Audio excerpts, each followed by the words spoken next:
En una mesa de madera, un telegrama todavía húmedo de tinta se dobla 2 veces antes de guardarse en un bolsillo. Afuera, en San Cristóbal, Táchira, el mismo viento que baja de las lomas trae olor a café y a pólvora vieja.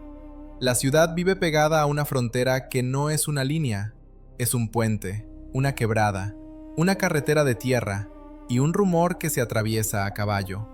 A finales de julio de 1901, el camino entre Pueblo Nuevo y el Puente de la Parada deja de ser ruta de mercado. Se convierte en la puerta por donde puede entrar una invasión. La Guerra de los 1000 días en Colombia había empezado el 17 de octubre de 1899 y ya venía cambiando de forma. En los primeros meses todavía se soñaba con ejércitos y batallas grandes. Después, la guerra se fue volviendo más irregular, más dispersa, más cruel en lo cotidiano. El poder conservador, sostenido por la regeneración y por un Estado que defendía el orden a cualquier precio, respondía con un ejército mejor armado y mejor abastecido. Del lado liberal, el entusiasmo chocaba contra la escasez, la descoordinación, las rivalidades. Y cuando la guerra se fragmenta, la frontera deja de ser un borde, se vuelve una herramienta. Rafael Uribe Uribe llega a Venezuela con esa guerra metida en el cuerpo. No llega como un derrotado que baja la cabeza, sino como un hombre que entiende que una retirada no es el final si se logra conservar la dirección. Para 1900, tras los golpes que desbaratan la ofensiva liberal en Santander, su camino se estrecha. Las versiones sobre su escape coinciden en lo esencial. Fue una salida a la fuerza, con pocos compañeros, cruzando ríos y caminos bajo persecución, hasta alcanzar tierra venezolana. Lo que queda en la memoria de quienes lo vieron pasar no es un desfile, sino un hombre que habla poco, mira mucho y calcula el siguiente paso como si lo único que tuviera fuera el tiempo. En Bogotá, mientras tanto, el país cambia de manos dentro del mismo bando. El 31 de julio de 1900, el presidente Manuel Antonio San Clemente es derrocado y José Manuel Marroquín queda en la presidencia. Para muchos liberales, el golpe no abre una puerta de negociación. Al contrario, confirma que el Estado conservador puede reorganizarse sin dejar de perseguir. Para un exiliado como Uribe, la fecha no es un dato frío, es la prueba de que su retorno, por la vía legal, es imposible. Venezuela le ofrece algo que Colombia ya no le da: espacio para respirar y una promesa de recursos. Cipriano Castro, presidente desde 1899, tiene su propia guerra en la cabeza, aunque no esté escrita en un solo decreto. Castro sabe que la frontera es un tablero y que un enemigo con refugio del otro lado siempre vuelve. Según coinciden estudios y testimonios de época, el gobierno de Castro apoya a los liberales colombianos con armas, dinero o facilidades logísticas en 1900 y 1901, no solo por simpatía ideológica, sino por estrategia. Debilitar al régimen conservador colombiano significa ganar margen para su propio poder y también alimentar un proyecto que suena a mapa antiguo. La idea de recomponer una gran Colombia que ya no existe, pero que todavía sirve como bandera. Uribe entiende el cálculo de Castro y lo acepta porque no tiene muchas alternativas. El acuerdo tácito entre ambos no se sostiene en discursos grandilocuentes, se sostiene en cosas concretas: rutas seguras, permisos para moverse, depósitos de munición, posibilidad de rearmar guerrillas y volver a intentarlo. Es una alianza hecha de necesidad. Castro quiere un general con oficio para convertir apoyo en resultados. Uribe necesita un Estado que lo deje existir mientras la guerra siga abierta. Ese mismo intercambio enciende al gobierno conservador colombiano. Desde Cúcuta, la frontera se mira como una herida.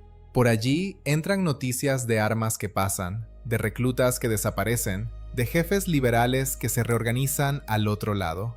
Los conservadores colombianos responden con su propia lógica. Si Caracas ayuda a los rebeldes colombianos, Bogotá ayudará a los enemigos de Castro.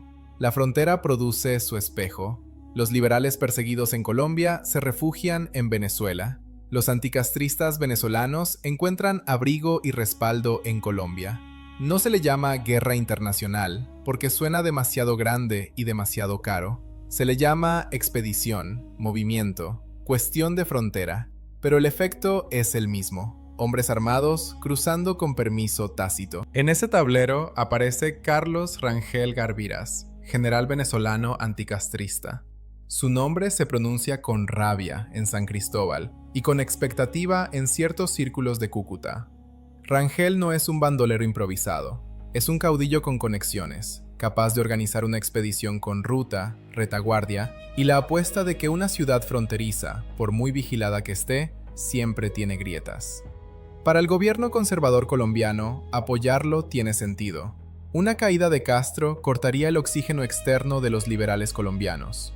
Para los anticastristas, tomar San Cristóbal sería una llave, un símbolo, una prueba de que el presidente puede ser empujado fuera del país por su propia puerta. La preparación en San Cristóbal empieza sin trompetas. Se siente en los detalles. Más guardias en las esquinas, más hombres revisando cerrojos, contando cartuchos, ajustando correajes. En los patios se almacenan sacos, se esconden bestias, se cierran portones temprano.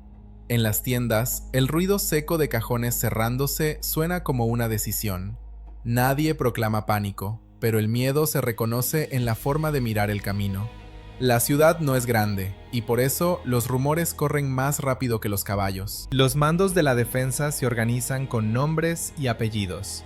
Los generales venezolanos Celestino Castro Ruiz y Román Moreno aparecen en los partes como responsables de sostener la plaza. Con ellos, como aliado y asesor militar, está Rafael Uribe Uribe. Ese dato, que parece una rareza, explica el corazón de este episodio. Un colombiano liberal, perseguido en su país, termina defendiendo a un presidente venezolano contra una invasión que cuenta con apoyo del gobierno colombiano. La historia no lo hace por ironía, lo hace por necesidad. En la frontera, la coherencia se mide por supervivencia. En las conversaciones cortas de cuartel, Uribe no necesita convencer a nadie de su valentía. Necesita convencer de su utilidad.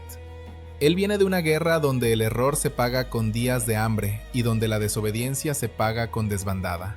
Su método no es el brillo, es la estructura. Ordena patrullas, pide información precisa del terreno, exige silencio cuando las noticias son puro chisme. Hay quienes lo miran con prevención, extranjero, liberal, demasiado directo. Pero cuando un hombre sabe leer una loma y una quebrada como si fueran un libro, la sospecha se vuelve respeto, aunque no se diga. La ciudad también tiene su geografía de combate ya servida. El puente de la parada es un embudo. Quien lo cruza se expone. La quebrada La Parada corta la entrada con agua y barro y obliga a elegir pasos. Más arriba, la loma del Tejar del Padre domina el acceso y permite vigilar. Un cementerio municipal, con muros y desniveles, puede ser trinchera de piedra. Nadie lo dice con poesía. Se dice con frialdad. Ahí se aguanta, ahí se cae. En las guerras de frontera, el paisaje manda. Se habla de unidades con nombres que cargan historia venezolana. El Batallón Páez y el Batallón Urdaneta. Se menciona también un grupo numeroso de santanenses, cerca de 400, movilizados para sostener un punto clave en los márgenes de la quebrada. Los nombres de algunos mandos circulan en voz baja, como si pronunciarlos fuera una forma de amarrarlos a su deber. Y en medio de esa lista aparece otro dato duro. También están oficiales con trayectoria familiar, como José Rosendo Medina, que terminará perdiendo la vida en lo que se aproxima. En tiempos así, el futuro se mete en la frase como una piedra. En el lado invasor, la expedición desde Cúcuta se alimenta de confianza y de prisa.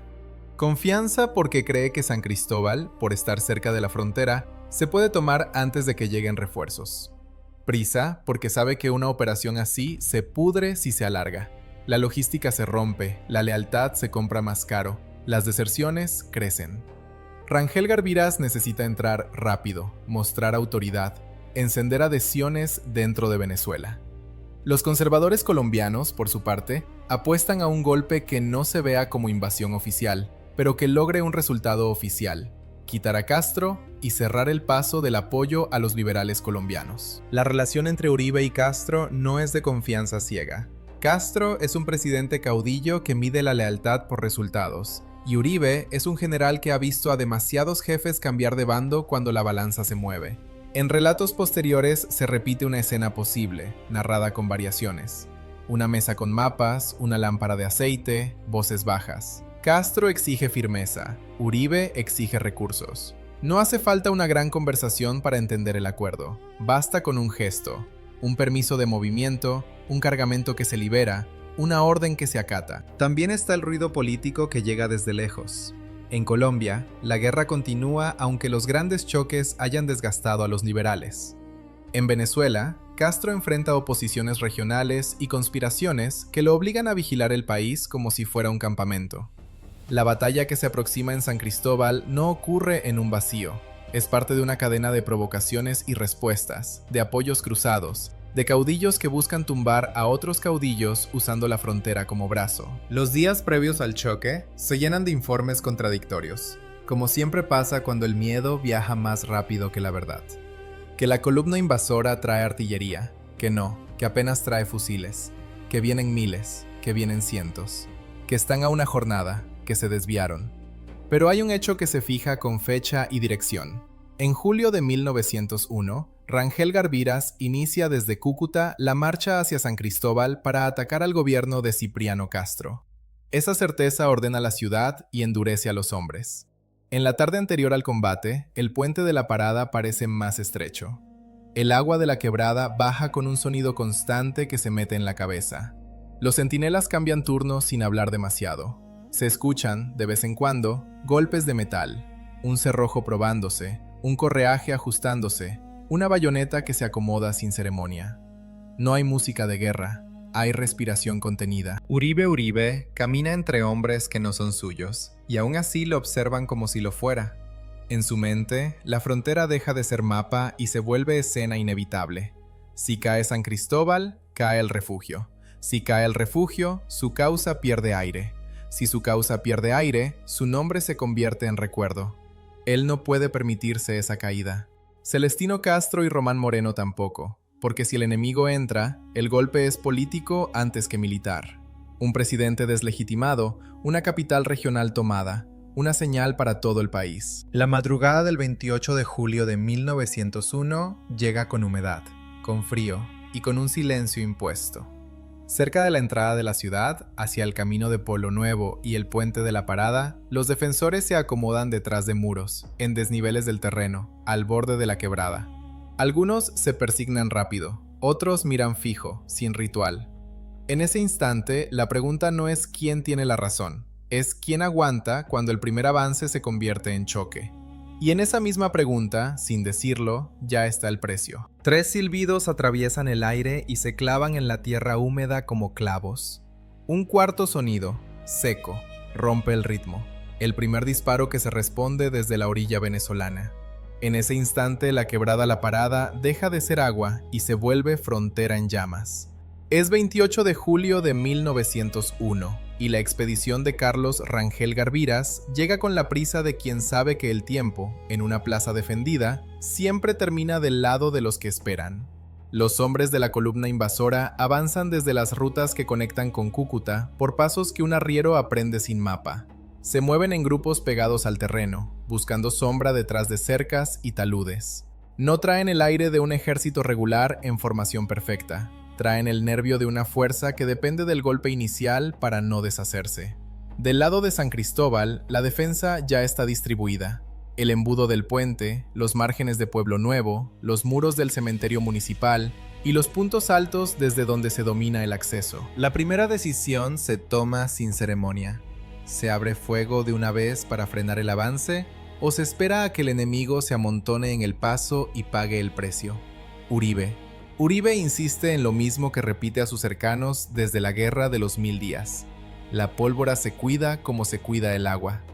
Ordena dejar que la punta se acerque, que sienta por un segundo la confianza de estar entrando.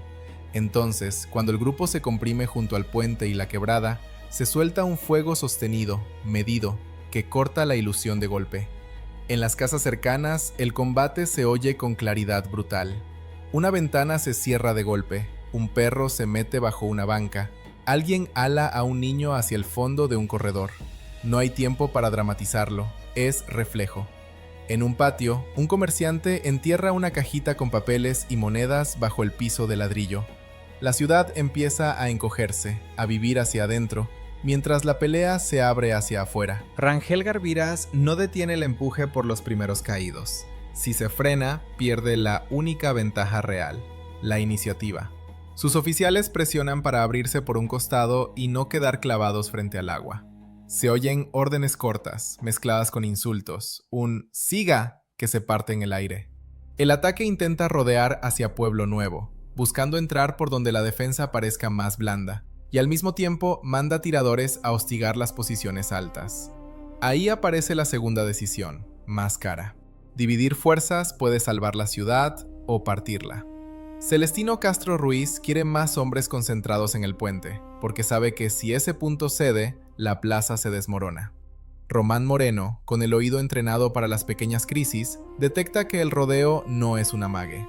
Uribe pide patrullas rápidas y ojos en la loma, porque una entrada por la espalda sería el fin. No hay discusión larga, hay frases cortas, miradas y un acuerdo imperfecto. Sostener el paso sin regalar el costado. Cada pocos minutos, una imagen concreta se impone por encima del plan.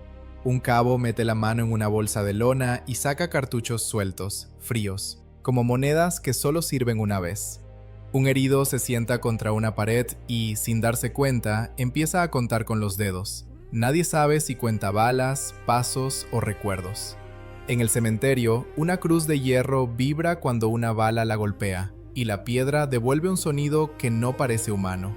Los nombres tallados de otros tiempos quedan al lado de marcas nuevas, recientes, sin historia todavía. La mañana se vuelve desgaste. Lo que Rangel imaginó como irrupción rápida empieza a parecer un forcejeo. Los invasores prueban, retroceden, vuelven a intentar. Desde arriba, los defensores ganan una ventaja simple: ven antes. En una guerra de fusiles, ver primero es decidir primero. El ataque intenta compensar con número y movimiento, pero cada paso hacia la quebrada expone cuerpos. Cada intento de cruzar por un punto alterno se estrella contra fuego cruzado o contra barro que hunde las botas. En ese roce aparece una pérdida que cambia el tono. José Rosendo Medina cae en combate. No cae como símbolo abstracto, cae como un hombre que deja de responder y deja a otros con la mirada fija, sin saber dónde poner las manos. La noticia corre rápido por las líneas. Cayó Medina. Algunos la dicen con rabia seca, otros con un temor que no se disimula.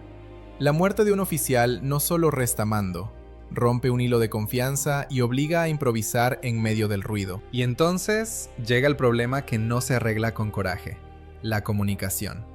La línea se estira entre el puente, Pueblo Nuevo, el cementerio y los puntos altos, y en 1901 una orden depende de un mensajero que puede caer, extraviarse o llegar como una frase cambiada por el estruendo. En relatos posteriores se repite el mismo tipo de incidente, aunque varíen los detalles. Una instrucción llega tarde y un grupo se mueve cuando debía quedarse. Un pelotón espera un refuerzo que no llega. Un disparo mal interpretado hace que alguien se repliegue sin necesidad. En una de esas confusiones, un grupo invasor logra pegarse al muro del cementerio, y por segundos parece que la entrada se abre. Se escuchan botas resbalando en piedra mojada, respiraciones cortadas, la madera de una puerta golpeada a culata. Un defensor asoma la cabeza, dispara y vuelve a esconderse, como si la pared le perteneciera. Uribe llega justo cuando la gente empieza a mirar hacia atrás. No grita discursos, dice una sola frase, baja y firme: aquí no se corre. Se organiza un contraataque de pocos hombres, con bayonetas y con el instinto de proteger el único espacio que queda. El empuje alcanza para cerrar el hueco, pero deja el suelo con cuerpos que nadie puede levantar todavía. Rangel Garviras intenta aprovechar el golpe anímico. Empuja un avance corto, casi a la carrera, buscando meter hombres en el laberinto de tapias y patios que rodea la entrada. Por unos minutos el combate deja de ser a distancia. Se oyen apellidos, maldiciones, órdenes a voz viva. Se oyen culatazos contra madera. Un hombre cae y su fusil queda en el suelo con el cañón apuntando al cielo, como si no supiera a quién obedecer. La ciudad se vuelve un tablero estrecho donde una esquina vale más que un discurso. Uribe se mueve donde la línea tiende a romperse. No lo hace por impulso. Lo hace porque entiende que, en estas peleas, la moral se sostiene con presencia. Varios testimonios coinciden en esa imagen. El general colombiano atravesando posiciones, hablando poco, mirando a los ojos, corrigiendo el ángulo de un tirador con un gesto. No necesita que lo quieran, necesita que lo sigan. Para algunos venezolanos, verlo allí también es una advertencia política. El gobierno de Caracas no está aislado en su frontera. Hacia el mediodía el calor pega y el olor de pólvora se vuelve agrio. Los cuerpos empiezan a fallar por cosas pequeñas, una cantimplora vacía, un vendaje improvisado, una mano temblando por hambre. El enemigo también se cansa, se nota en la cadencia. Ya no hay oleadas limpias, hay empujes por momentos, como si el ataque respirara. Rangel sabe que si no rompe algo, su expedición se convierte en una fila de hombres atrapados a tiro, lejos de su retaguardia, con la frontera detrás como única salida. Los heridos se atienden donde se puede, en un zaguán, detrás de una cortina, sobre una mesa que antes sostuvo comida. Un frasco de alcohol pasa de mano en mano sin ceremonia, una camisa se rompe para hacer venda. La guerra, ahí, no tiene épica, tiene prisa y dolor. Por recuerdos de participantes, los muertos y heridos ya se cuentan por decenas a media tarde, y cada nombre que falta en la lista crea un silencio nuevo en la tropa. Toma entonces una decisión de caudillo. Insiste, aunque cueste, en forzar un punto de entrada. Sus hombres redoblan el fuego hacia las posiciones que creen claves. Buscan silenciar a quien manda. Del lado defensivo, la respuesta es igual de práctica. Celestino Castro Ruiz sostiene el puente con terquedad. Román Moreno reorganiza grupos para tapar huecos. Uribe pide que se apunte a los que ordenan, no a los que solo obedecen. La lógica es simple. Si cae el que guía, el grupo queda segundos sin brújula, y esos segundos valen una calle. En un tramo de la tarde, la presión se siente tanto que algunos defensores piensan en replegarse hacia el centro para no quedar cortados. Uribe se opone, no por romanticismo, sino por cálculo. Ceder un paso hoy es pelear dentro de la ciudad mañana, y una pelea dentro de la ciudad multiplica la muerte de los que no tienen uniforme. La decisión se impone con firmeza y con una amenaza implícita. Quien se vaya sin orden, deja a otros expuestos. Se oye un "aguanten ahí", que no suena a consigna, suena a sentencia. La expedición, sin embargo, arrastra un obstáculo que no esperaba en esa magnitud. Necesita adhesiones internas. Necesita que en San Cristóbal haya gente que se le sume, o por lo menos que no lo resista. Pero la resistencia es visible y la defensa no se quiebra. Además, la presencia de Uribe al lado de Castro manda un mensaje que pesa. El intento de derribo no tiene la rapidez ni el respaldo necesarios para volverse inevitable. Cuando el sol baja y el aire vuelve a enfriarse, la batalla no está resuelta, pero ya cambió de signo. Los invasores no tomaron la ciudad, no la partieron. Tampoco los defensores celebran, están golpeados, con bajas y con munición contada. En los corrillos de mando aparece el dilema que ninguno quería enfrentar tan pronto. Perseguir al enemigo hacia la frontera puede terminar en un cruce formal y en un choque directo con fuerzas del otro lado. No perseguirlo significa dejarlo rearmarse para intentar de nuevo, con más rabia y con más cuidado. Al anochecer llega un mensajero embarrado, con la voz gastada de correr. Trae una recomendación que suena a orden: no cruzar la línea en persecución abierta. El gobierno de Caracas teme que Bogotá convierta la expedición fallida en pretexto para algo mayor. Uribe escucha y no discute en público, pero por dentro se le aprieta el pecho. Su destino en Colombia depende de esa misma prudencia. El refugio que lo sostiene también lo amarra. Uribe se queda un momento con un mapa arrugado entre las manos, manchado en una esquina por barro y sangre seca. En su cabeza la cuenta no es solo militar, es personal. Él depende de Venezuela para respirar y volver a entrar a Colombia por la vía que la guerra le dejó, la de las armas. Si hoy empuja la pelea más allá de la línea, puede comprometer ese refugio.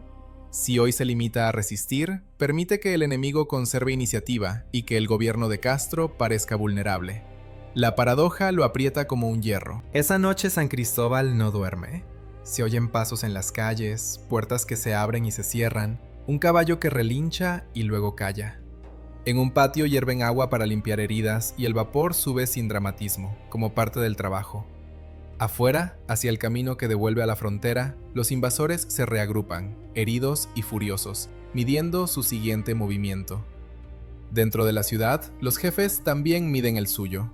La jornada no cerró la historia, amarró un nudo que ya no se desata sin pérdidas y dejó una decisión pendiente para el amanecer. El 13 de septiembre de 1901, en la Guajira colombiana, el nombre de Karazúa llega a los Andes como una bofetada. No es un rumor de cantina, es una derrota que obliga a Cipriano Castro a mirar la frontera con otros ojos. Lo que semanas antes parecía una línea defendida, de pronto se siente como un filo que corta en ambos sentidos. La guerra de otros puede incendiar la casa propia. Después de la batalla de finales de julio, San Cristóbal queda viva, pero marcada. Los heridos no se reparten en un solo lugar. Se acomodan donde haya piso limpio y agua. Los puestos se reorganizan con el cansancio todavía pegado a la piel. Las armas se revisan una por una, no por ceremonia, sino por necesidad. Se aprende una verdad áspera. El combate no termina cuando calla el último tiro. Termina cuando el último hombre vuelve a ser contable. La expedición de Carlos Rangel Garviras regresa al lado colombiano sin haber tomado la ciudad. Eso cambia la conversación en dos capitales. En Caracas, la victoria no elimina la amenaza, la vuelve más clara. En Bogotá, el fracaso no apaga la intención, la vuelve más insistente. Ambos gobiernos entienden que la frontera, mientras existan exilios armados, es una puerta que se abre a punta de fusil. Por eso, en vez de bajar la tensión, se burocratiza. Se multiplican salvoconductos, retenes, informes y sellos. Y cada papel nuevo es una forma de mandar sin disparar. La batalla de San Cristóbal queda también como un cierre. Es la última de las ofensivas que, desde Colombia, intentan golpear a Venezuela con columnas de caudillos y exiliados. Pero cerrar una etapa no significa cerrar la violencia. Significa que el conflicto cambia de forma.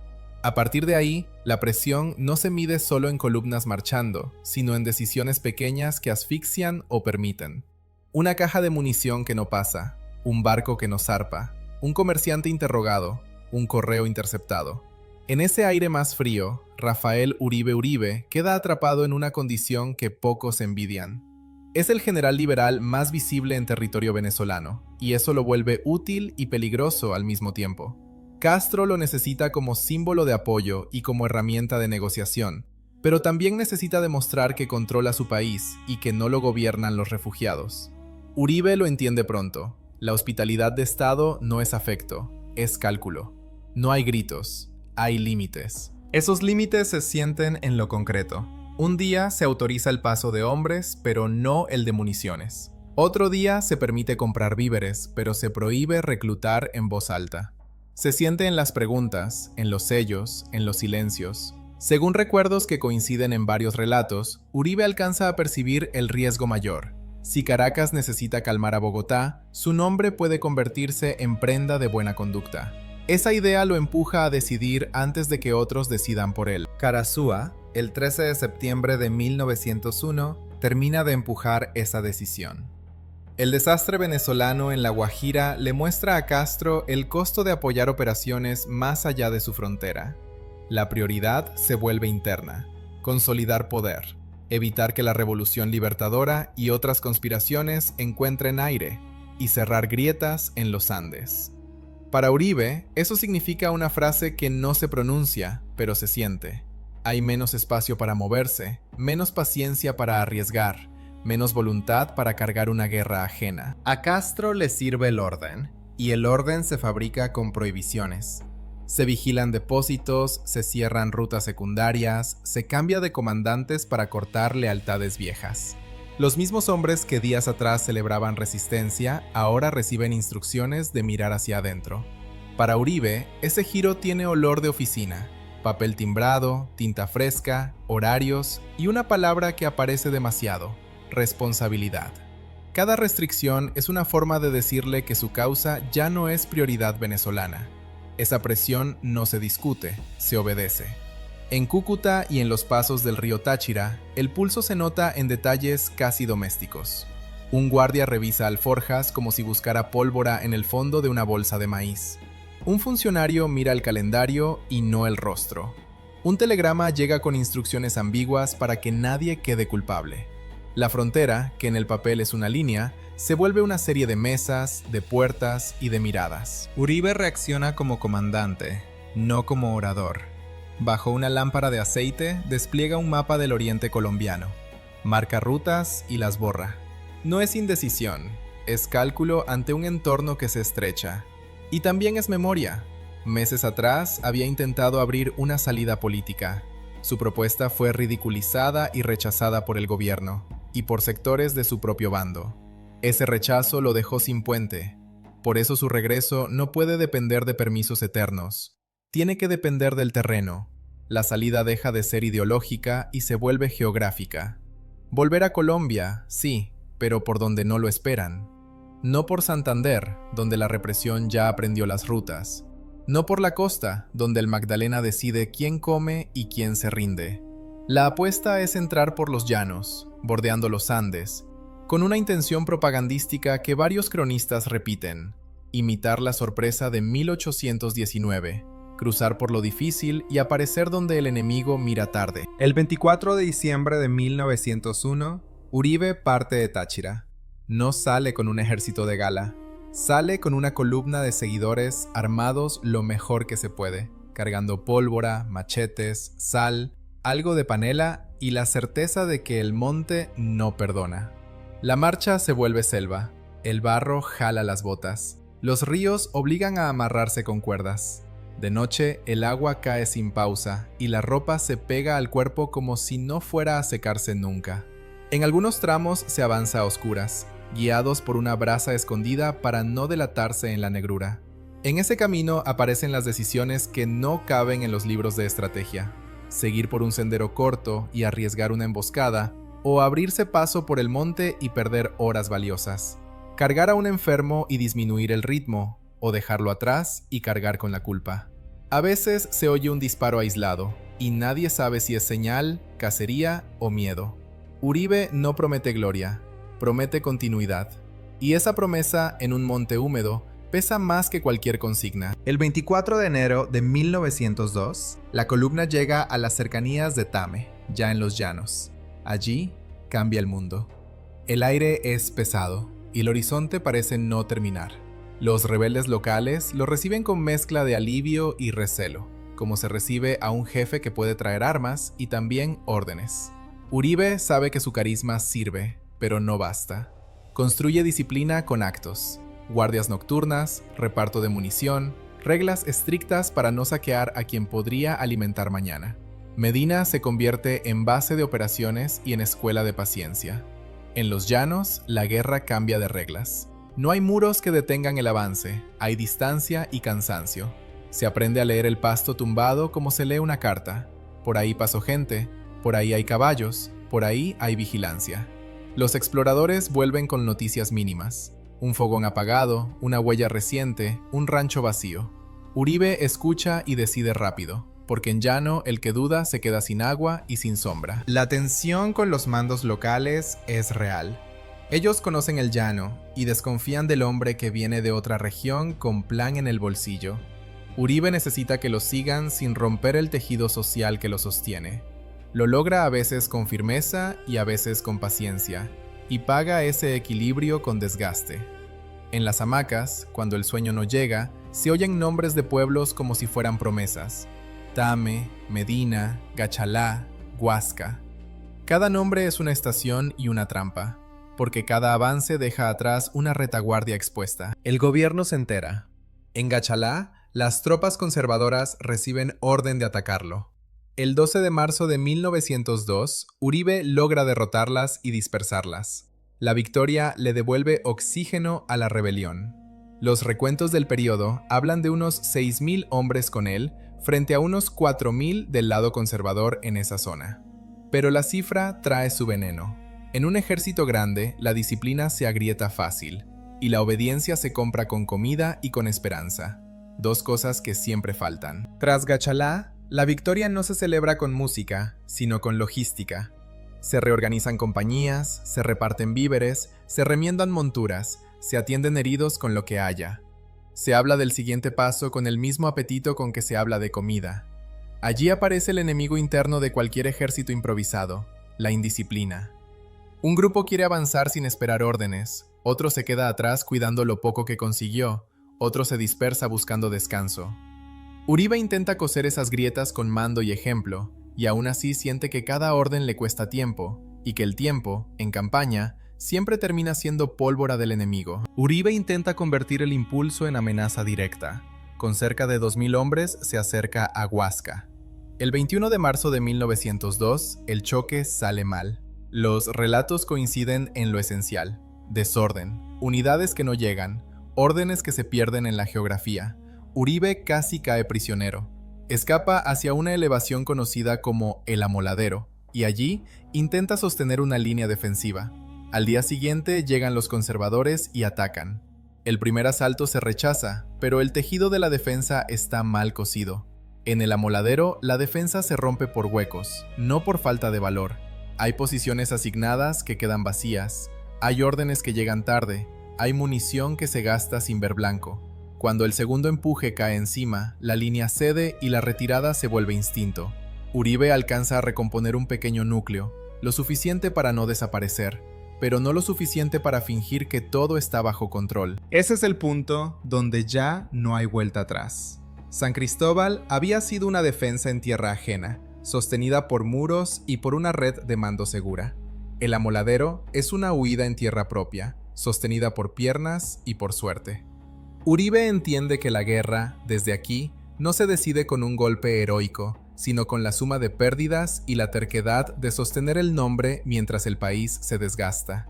Y entiende, con una claridad que duele, que las consecuencias ya son inevitables. Una hebilla de cinturón, abollada y sin iniciales, aparece semanas después, pegada al barro seco del camino.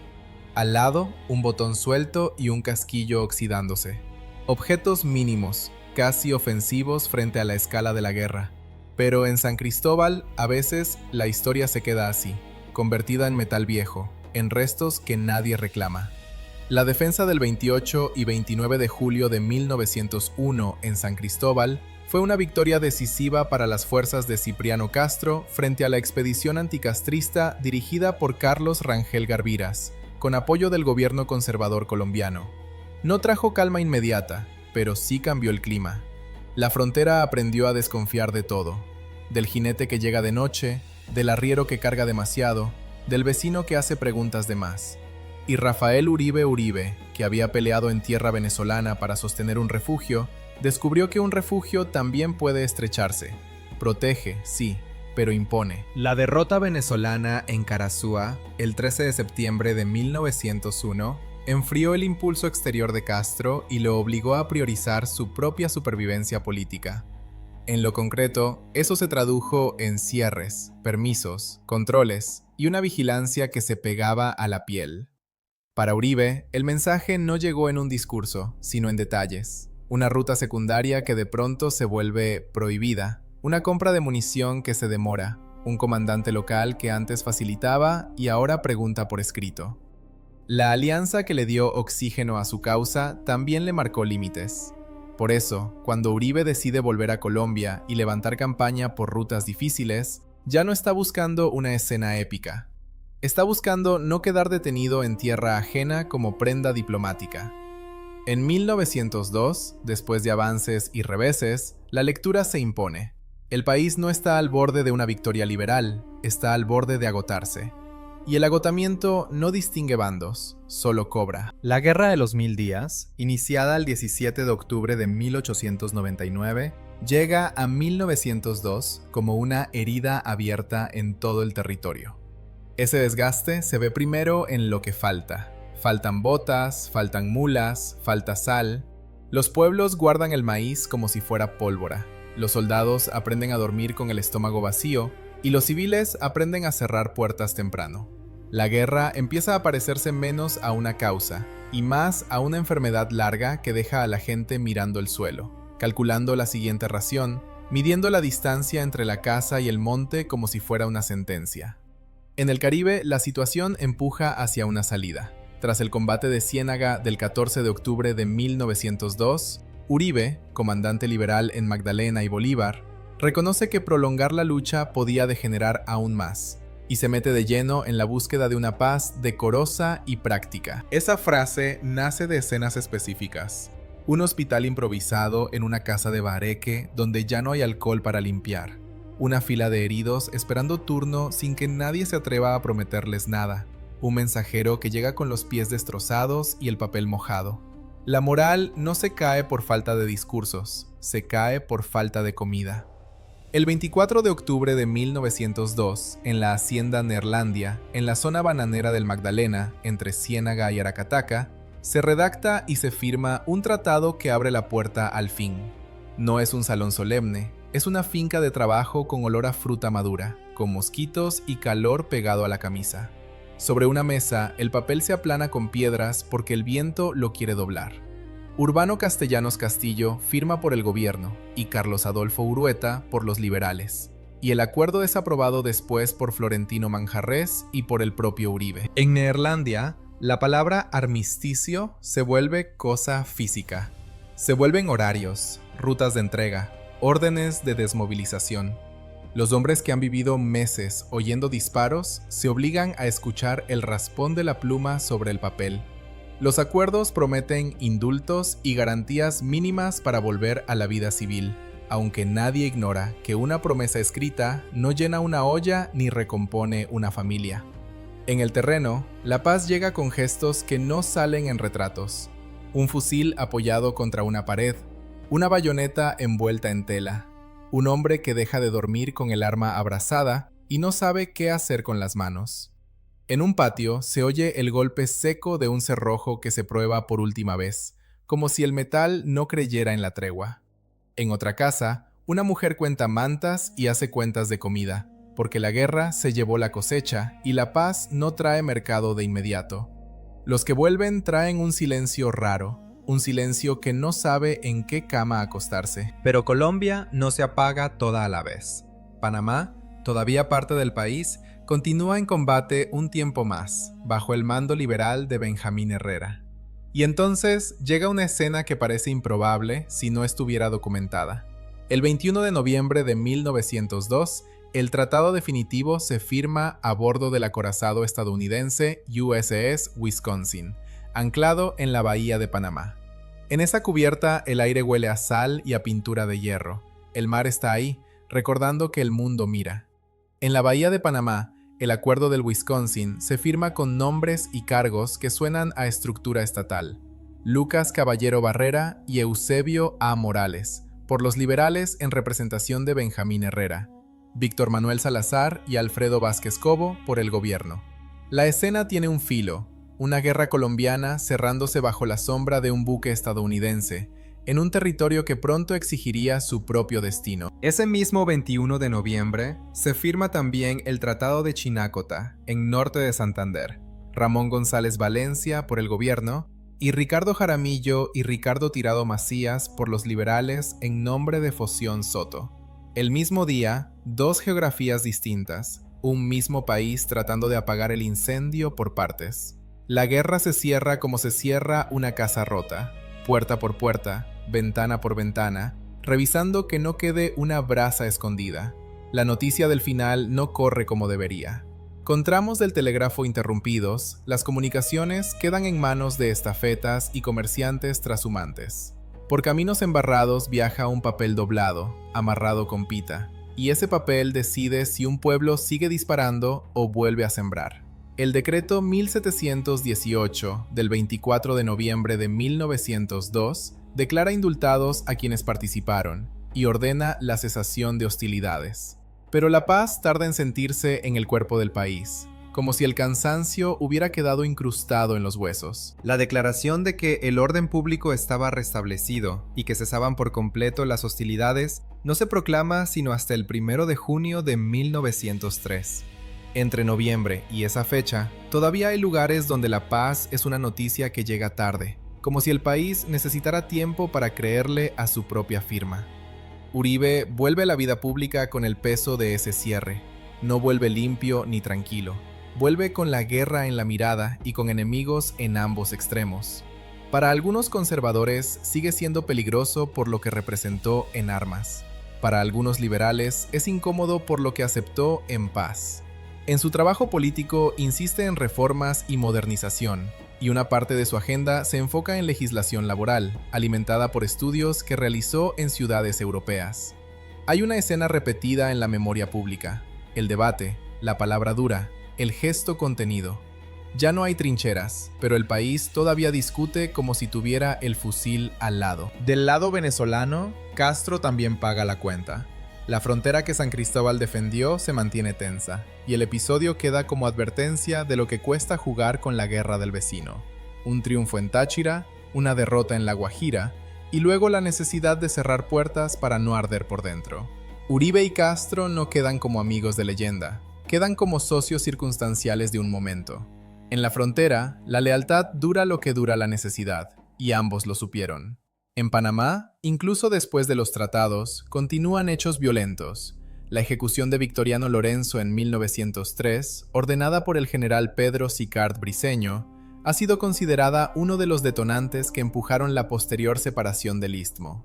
La guerra, además de muertos, dejó grietas territoriales y políticas que se hicieron visibles demasiado pronto, como si la paz hubiera llegado con el país ya fracturado. Uribe no alcanza a ver cómo se acomodan esas grietas. El 15 de octubre de 1914, en el Capitolio Nacional en Bogotá, es atacado con hachas y muere por las heridas. Es un final que parece negarle la promesa de la paz firmada 12 años antes, como si la violencia hubiera cambiado de escenario, no de idioma. San Cristóbal, mientras tanto, vuelve a su rutina de frontera. El puente de la Parada escucha de nuevo el ruido del mercado y de las bestias, y la quebrada vuelve a sonar como agua y no como orden de fuego.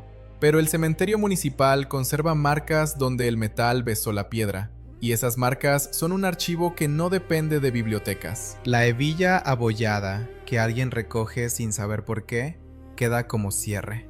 Metal sin nombre, testigo sin voz. En su borde raspado cabe un día en que la ciudad resistió, y cabe también una cadena completa, la frontera que se militariza, el refugio que protege y limita, la paz que se firma en una hacienda bananera, la paz que se firma sobre la cubierta de un buque extranjero, la noticia que llega tarde al lomo de mensajero, y un hombre que intenta volver a la política para que la república aprenda a vivir sin matarse.